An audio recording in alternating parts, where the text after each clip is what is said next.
নমস্কাৰ আপোনালোক সকলোকে পুনৰবাৰ আপোন চৰ্চৰ অন্য এটা ভিডিঅ'লৈ স্বাগতম জনাইছো। আপোনালোকৰ পৰিয়ালবৰ্গৰ কেতিয়াবা নহয় কেতিয়াবাতো চাগে বেমাৰ হৈ পাইছে। তো আপোনালোকে যেতিয়া নেকি ডক্টৰৰ ওচৰত যায়, ডক্টৰে যেতিয়া নেকি চিকিৎসাৰ ফিস লয়, যেতিয়া নেকি ডক্টৰে আপোনালোকক বিভিন্ন ধৰণৰ টেষ্ট কৰিবলৈ দিয়ে, তেতিয়া আপোনালোকৰ বাৰু পইচালে মনত পৰে নে নপৰে? কাৰণ আপোনালোকে কিমান টকাত চাগে খৰচা কৰিব লাগে বিভিন্ন টেষ্টৰ নামত ডক্টৰৰ ওচৰত তাৰ কোনো ঠিক নাই। আপোনালোকে যদি এখন ডাঙৰ হস্পিটেলত চিকিৎসা কৰিবলৈ যায় তেতিয়াতো পকেটত ৬০-৭০ হাজাৰ টকা ভৰাই লৈ যাব লাগে চিকিৎসা কৰিবৰ কাৰণে, হয় নে নহয় বাৰু কওকচোন?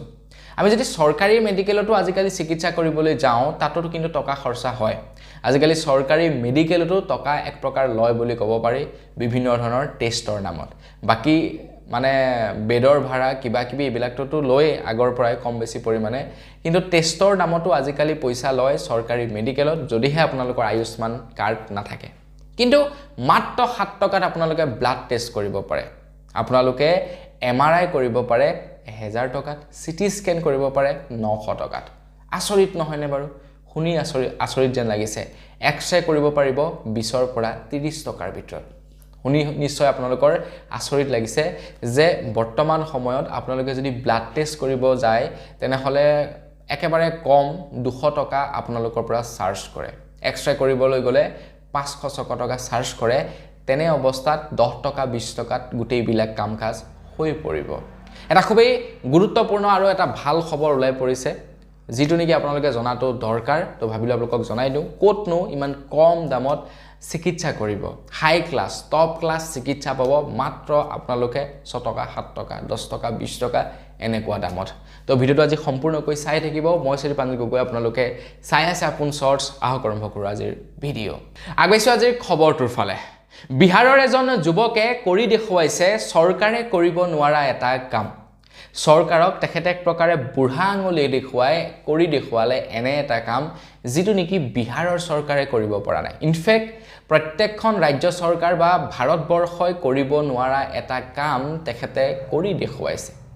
বিহাৰত এজন বিশেষ ব্যক্তিয়ে বা এজন বিহাৰৰ যুৱকে এখন হাই ক্লাছ হস্পিটেল স্থাপন কৰিছে, যিখন হস্পিটেলত নেকি 7 টকাত মাত্ৰ ব্লাড টেষ্ট কৰিব, মাত্ৰ 7 টকাত ব্লাড টেষ্ট কৰিব সেই প্ৰাইভেট চিকিৎসালয়খনত।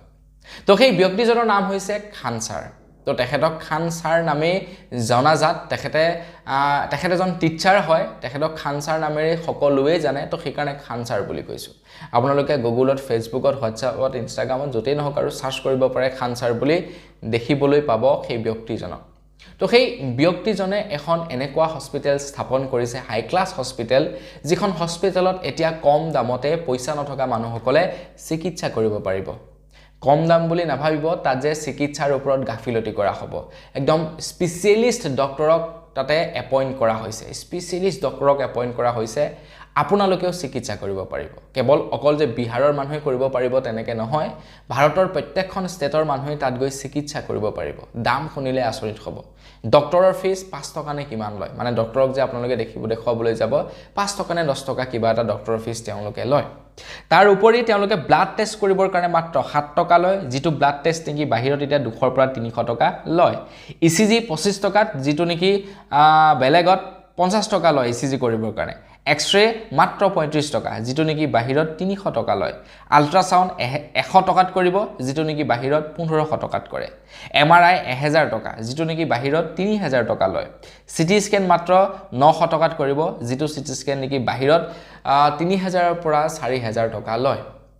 তাৰ বাহিৰে বাকীবিলাক যিবিলাক নেকি ডক্টৰৰ ফিজ, বেড চাৰ্জ হৈ গ'ল, এইবিলাক তেনেই মিনিমেল, মানে একদম সামান্য পৰিমাণে তেখেতে লৈ হাই ক্লাছ তেখেতে ফেচিলিটি আগবঢ়াইছে, যিটো ফেচিলিটি নেকি বৰ্তমান সময়ত চৰকাৰী হস্পিটেলতো দিব পৰা নাই। চৰকাৰী হস্পিটেলতো দিব নোৱাৰা চিকিৎসা তেখেতে বৰ্তমান সময়ত বিহাৰত এজন যুৱকে নিজৰ ব্যক্তিগত ধন ভাঙি তেখেতে সকলোকে চিকিৎসা কৰি আছে।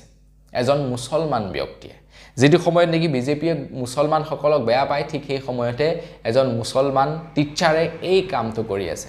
এতিয়া একাংশ লোকে ক'ব চাগে, মনতে ভাবিব চাগে যে বাহিৰৰ পৰা টকাৰ তেখেতৰ সাপ্লাই আছে, তেখেতৰ 2 নম্বৰী কাম আছে। তেনেকুৱা নহয়, তেখেতে ইমানেই কম দামত শিক্ষা দিয়ে যি মানে মানে কি ক'ম এতিয়া আমাৰ অসমত যিবিলাক নেকি টিউচন শিক্ষক থাকে টিউচন শিক্ষকে যি টিউচন ফিজ লয় তাতকৈও কম দামত তেখেতে আপোনাৰ ইউপিএসসিৰ কাৰণে প্ৰিপাৰেচন কৰোৱায় জেই নিটৰ কাৰণে প্ৰিপাৰেচন কৰোৱায় 200-300 টকাত তেখেতে কোৰ্স কমপ্লিট কৰি দিয়ে তেখেতৰ ওচৰত হাজাৰ হাজাৰ ষ্টুডেন্ট আপোনালোকে চাব গুগলত সাৰ্চ কৰিব ইউটিউবত সাৰ্চ কৰিব খান ছাৰ দেখিবলৈ পাব বিৰাটি টেলেন্টেড এজন ব্যক্তি যিজন ব্যক্তিয়ে নেকি এতিয়া সকলোকে সেৱা কৰিবৰ কাৰণে ইমান কম দামত চিকিৎসালয় স্থাপন কৰি দিছে এই যে আমাৰ পলিটিচিয়ান বিলাকক আমি ইলেকশনৰ আগে আগে দেখা পাওঁ কাৰোবাৰ ঘৰত বেমাৰ হৈছে তেখেতে গৈ খবৰ ল'বগে কাৰোবাৰ ঘৰত আপোনাৰ বতাহে টিংপাত উৰুৱা লৈ গৈছে খবৰ ল'বগে কৰবাত বানপানী হৈছে কিবা সাহায্য বিতৰণ কৰিব তো এইবিলাক সব দেখাবা ঢংগী ঠিক আছে ইলেকশনত জিকিবৰ কাৰণে তেওঁলোকে এইবিলাক কৰি দেখুৱায়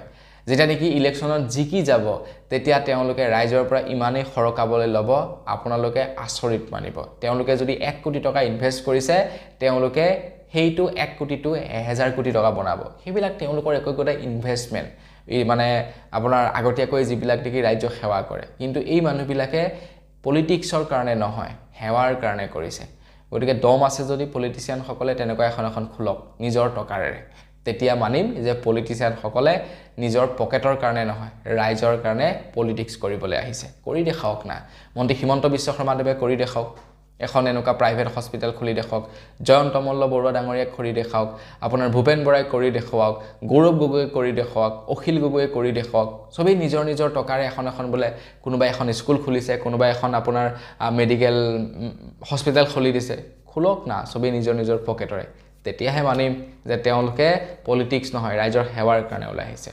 হিমন্ত বিশ্ব শৰ্মাদেৱৰ অজস্ৰ সম্পত্তি খুলক এখন মেডিকেল একদম সব বিনামূলীয়া প্ৰাইভেটলি খুলক এখন সব বিনামূলীয়া খুলি দেখাওক দম আছে যদি কাৰো দম নাই নুখুলে তেওঁলোকে কিন্তু দেখিছে এজন সৰ্বসাধাৰণ যুৱকে কৰি দেখুৱাইছে তো বন্ধুসকল বস আজি ভিডিও জনাবলৈ খবৰ ইমানে আছিল খবৰটো জানি কেনে পালে কমেন্ট সেকশনত জনাব যদি ভাল লাগিলে লাইক এটা কৰি থৈ যাব চেনেল যদি সাবস্ক্ৰাইব কৰা নাই সাবস্ক্ৰাইব তো কৰি লব পুনৰ টাইমলৈ লগ পোৱাৰ খাজলৈ বিদায় মাগিছো ধন্যবাদ জয় অসম